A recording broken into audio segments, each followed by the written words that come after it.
Sebelum memulai, izinkan kami untuk memperkenalkan diri. Pertama, saya Ibrahim Ahmad Hidofi dengan NIM J04031107. Baik, perkenalkan nama saya Muhammad Ramdan Maulana dengan NIM J0403251110. Saya Muhammad Dava Dewirawan dengan NIM J0403250006.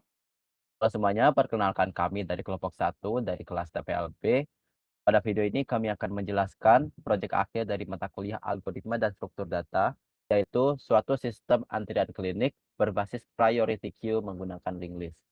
Program ini akan mensimulasikan sistem antrian di klinik, di mana pasien bisa didaftarkan, dipanggil berdasarkan prioritas, bisa dicari, diurutkan, dan juga bisa datanya disimpan secara permanen menggunakan file CSV. Proyek ini akan terdiri dari 4 modul utama, yaitu almain.py yang isinya adalah titik masuk program dan juga alur utama dari program. Lalu ada engine.py, di sini adalah logika inti dari struktur data kami. Lalu di sini ada interface.py, di sini berisi tampilan UI terminal, animasi dan juga login admin. Lalu di sini ada storage.py, di sini berisi penyimpanan dan pembacaan data lewat file CSV. Sekarang kita masuk ke almain.py. Di sini pertama-tama kami mengimpor modul OS, lalu kami mengimpor kelas priority queue dari engine, lalu kami juga mengimpor load data dan juga save data dari storage, lalu kami juga mengimpor header klinik, display menu, animasi panggil, login admin, color dari interface. Kami juga di sini mendefinisikan fungsi clear screen untuk menghapus isi dari terminal. Kemudian di sini kami ada mendefinisikan fungsi menu filter search. Isinya adalah fitur pencarian dan juga pengurutan pasien pada menu keempat. Ini saya akan skip dulu. Di sini saya masuk ke dev main.py. Di sini saya panggil kelas priority queue ini dalam variabel antrian. Lalu kami load data file CSV ini. Lalu kami menggunakan perulangan untuk masuk ke dalam page admin. Setelah login sukses, lanjut ke menampilkan menu utama. Di sini ada menampilkan header klinik di sini, lalu di sini menampilkan, data sekilas tentang pasien yang menunggu dan juga pasien yang dilayani. Lalu kami juga akan mendisplay menu yang isinya adalah ada 4 mulai dari 0 hingga nomor 4. Lalu kami juga memberikan input kepada user dan kami akan masukkan ke dalam variabel pilihan. Jika pilihan user adalah satu, maka di sini akan masuk ke dalam looping, di sini akan clear screen lagi.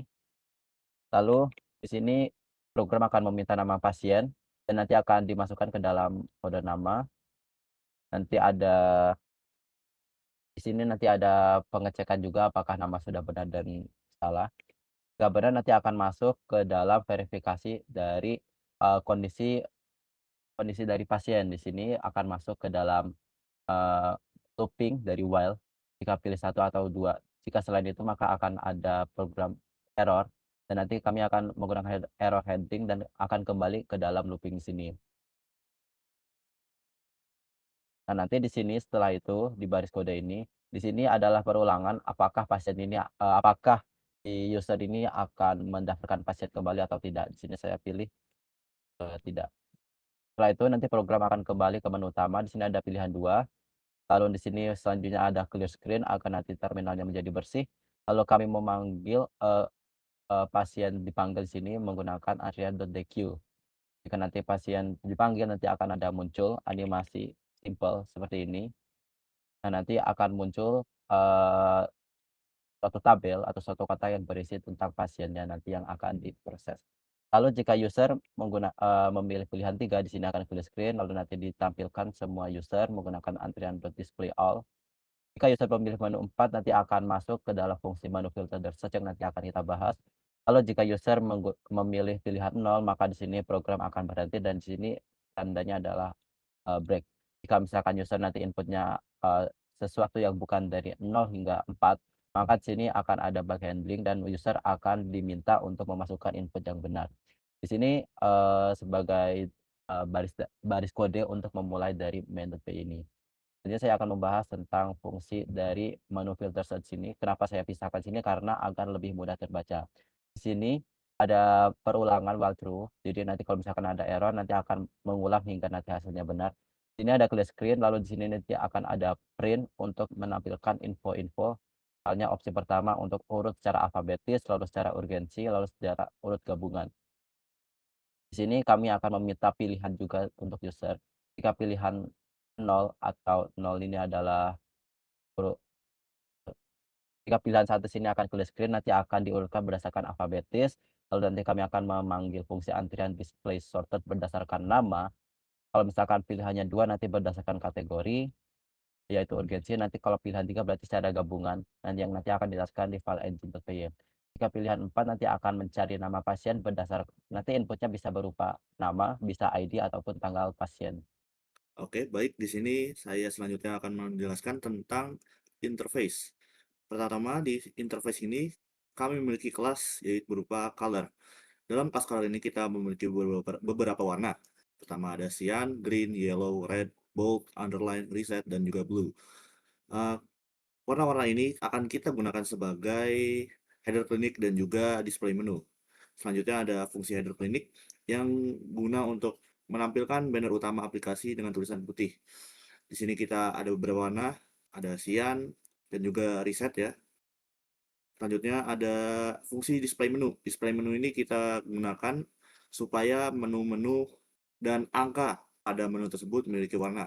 Kita memiliki array menu, registrasi pasien baru, panggil pasien berikutnya, lihat antrian aktif, pencarian dan pengurutan pasien, serta keluar dan simpan data. Jadi kita memiliki loop yang guna untuk mewarnai beberapa angka. Jadi di sini kita ada kondisional, jika I sama dengan panjang dari menu item dikurang 1, maka warnanya adalah merah. Jadi untuk warna terakhir, yaitu 0, itu adalah warna merah. Selain itu akan berwarna hijau. Selanjutnya kita ada fungsi loading spinner. Loading spinner ini merupakan animasi sederhana. Jadi ketika kita sedang melakukan sebuah proses unqueue, kita memiliki animasi spinner sederhana sebagai pengisi ruang kosong bagaikan antrian tersebut sedang benar-benar diproses. Selanjutnya ada animasi panggil. Di sini kita ada loading spinner juga, dan juga beberapa variabel seperti border color yang menggunakan warna merah, serta kondisional jika pasien itu kategori darurat, itu warna merah. Selain itu akan berwarna hijau. Di sini ada text style yaitu bold, dan ada lebarnya itu sebesar 58 pixel, dan juga ada beberapa line ID seperti ID pasien, dan nama, status, dan serta kategori, dan lain-lainnya. Selanjutnya kita ada tabel kosong yang kita gunakan untuk admin ya.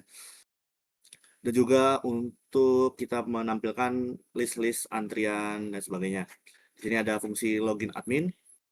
Fungsi ini untuk menangani autentikasi sebelum masuk ke sistem.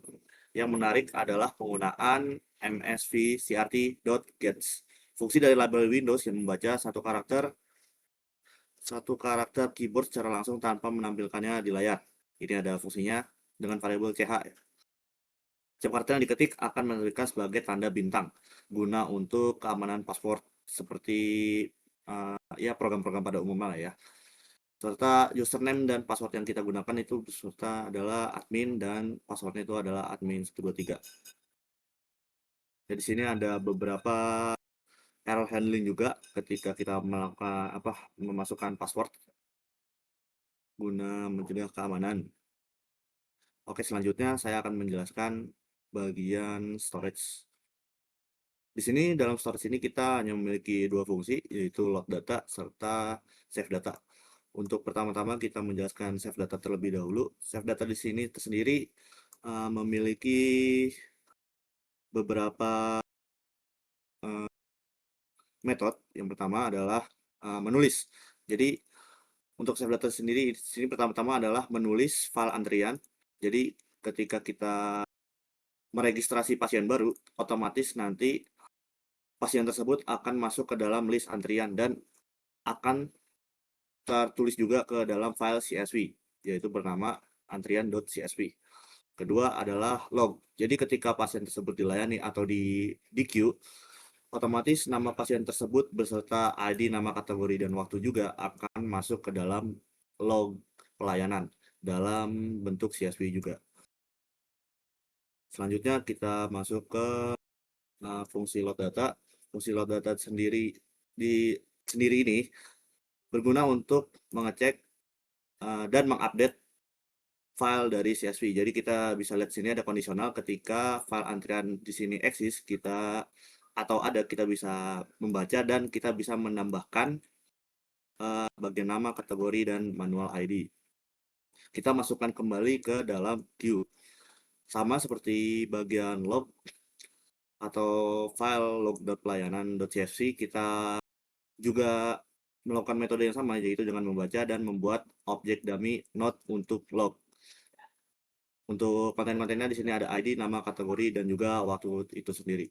Mungkin cukup sekian dari saya. Saya lanjut. Sekarang kita masuk ke engine.py, di mana engine.py ini merupakan struktur logika utama dari program kami. Sini kita mulai dari kelas node-nya, di mana node ini merepresentasikan dari satu pasien, di mana setiap pasien memiliki ID, nama, dan kategorinya, normal atau darurat, serta waktunya. Dan waktu ini akan di-generate oleh sistem. Selanjutnya ada kelas priority queue, di mana di sini diinstansiasi. Saat menginstansiasinya terdapat head sebagai data awal dan self tail sebagai data akhir, last emergency sebagai pointer untuk menunjuk posisi emergency terakhir, dan ini last ID 6 itu untuk keperluan generate ID. Size untuk menghitung size dari antrian, dan self.logs ini kita pas itu ingin implementasikan namun tidak jadi gitu. Nah, selanjutnya karena memang keterbatasan waktu, kita langsung saja ke enqueue, ke fungsi enqueue, di mana fungsi ini tuh mendaftarkan antrian. Jadi tadi ketika programnya admin mendaftarkan pasien, si enqueue ini akan terpanggil. Nah, untuk pada awalnya ini ada set waktunya dulu untuk keperluan atribut waktu. Nah, di mana ini logika priority-nya nih. Yang pertama itu kondisi ketika node-nya masih antriannya masih belum ada. Jadi dia langsung menginisiasi head sama dengan tail sama dengan node barunya. Dan kemudian kondisi kedua di mana kondisinya itu darurat, yang di mana ada last emergency. Nah, kalau emang sudah ada emergency sebelum-sebelumnya, jadi yang darurat itu akan dimasukkan ke emergency setelahnya. Contoh, misal yang darurat sudah ada 3, nah dia bakal ke belakang yang 3 itu. Nah, namun jika tidak ada, otomatis dia pertama. Nah, untuk kondisi lainnya ini kalau jika normal, jika ininya pasiennya itu pasien normal, dia bakal langsung ke tail. Nah, selanjutnya itu ada fungsi dequeue, di mana fungsi dequeue ini adalah ketika sistem memanggil antrian. Jadi antriannya sudah dipanggil. Nah, di sini ada error handlingnya dulu ketika node-nya tidak ada. Variabel sementara tadi yang sudah diinisialisasikan itu kan akan berupa nama dari pasien yang akan dipanggil. Nah, jadi nanti ini akan nge-return temp atau pasien yang dipanggilnya. Selanjutnya itu fungsi utamanya ada display.